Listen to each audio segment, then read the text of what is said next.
There's so much confusion when it comes to what we should be eating. Some people say we should eat a lot of meat, whilst others say we shouldn't consume any at all.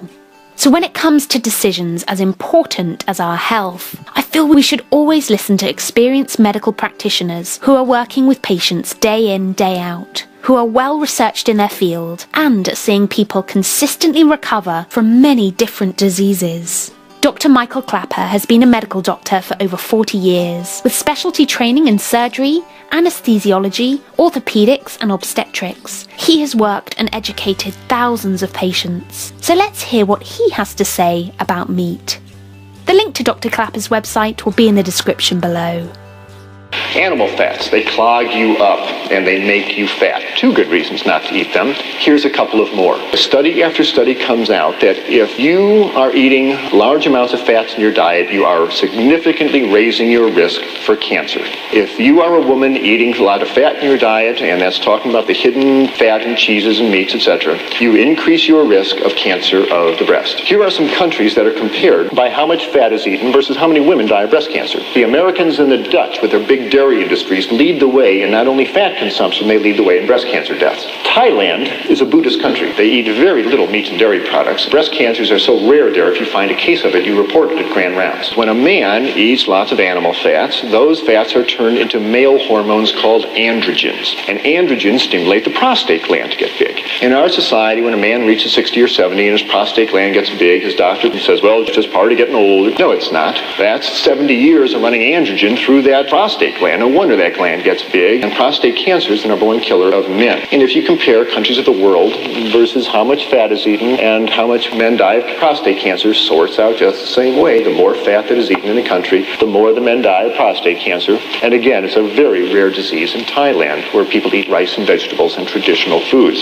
Animal fats, they clog you up, they make you fat, and they increase your risk for a number of types of cancers. Now, I'm describing problems with eating animal flesh, and that includes chicken and fish. Fish has a tremendous amount of fat and cholesterol in it, and chicken flesh is very fatty food. Don't kid yourself that chicken is lean meat. It is not. There's just as much fat and cholesterol in chicken as there is in beef. Animal muscle is animal muscle. When you eat it, it raises the level of fat in your blood. There's another problem with eating animal flesh.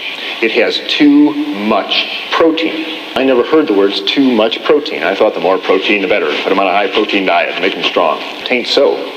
You better believe there's such a thing called too much protein, and most North Americans suffer from it. First of all, what is protein? Protein is the building block material that you use to make the hard structures of your body. Now, you don't need very much protein during the day. You only need about 30 grams of protein a day, but look how much protein the typical North American consumes. 150 grams of protein. That is too much protein.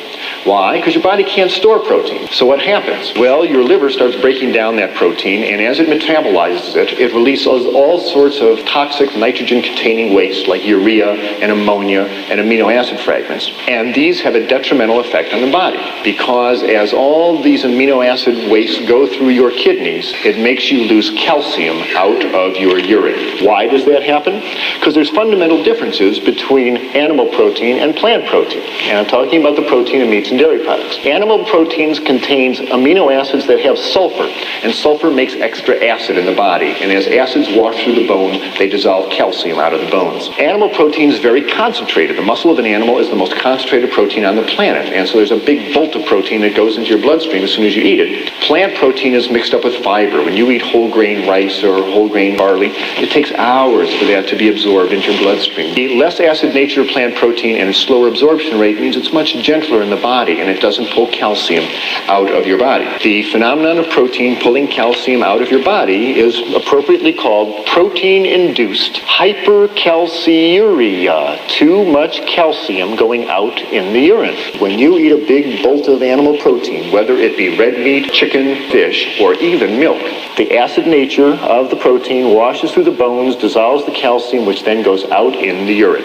Every time you eat a piece of chicken, every time you eat a piece of fish, for the next 3 or 4 hours hours, you urinate calcium out of your body down the toilet. The investigators who documented this many times clearly say that high-protein diets cause a negative calcium balance, even in the presence of more than adequate dietary calcium. Even if you are taking calcium tablets and drinking milk, protein is such a potent yanker-outer of calcium out of your body that you will not be able to keep up with the calcium loss. They said that osteoporosis, thin, crumbly bones that fracture easily, would seem to be an inevitable outcome of continued consumption of a high-protein diet. And very importantly, when the meat gets down to the colon, the large intestine, the bacteria in the large intestine break down the meat proteins and the bile acids that the liver secretes to digest them, breaks these substances down into cancer-causing substances, into carcinogens called benzopyrene and nitrosamine, and you smear these cancer-causing substances on the inside of your colon. What do you think is going to set off in there? Cancer of the colon. This is essentially a disease of meat-eating people. You very rarely see this in vegetarian people. Another good reason to consider eliminating animal products from your diet. You will substantially lower your risk of cancer of the colon. Numerous studies have now shown that. Thank you so much for watching. If you liked the video, please give it a thumbs up, leave a comment below and subscribe for more upcoming videos. If you want to see what I'm eating, follow me on Instagram at 801010 in London.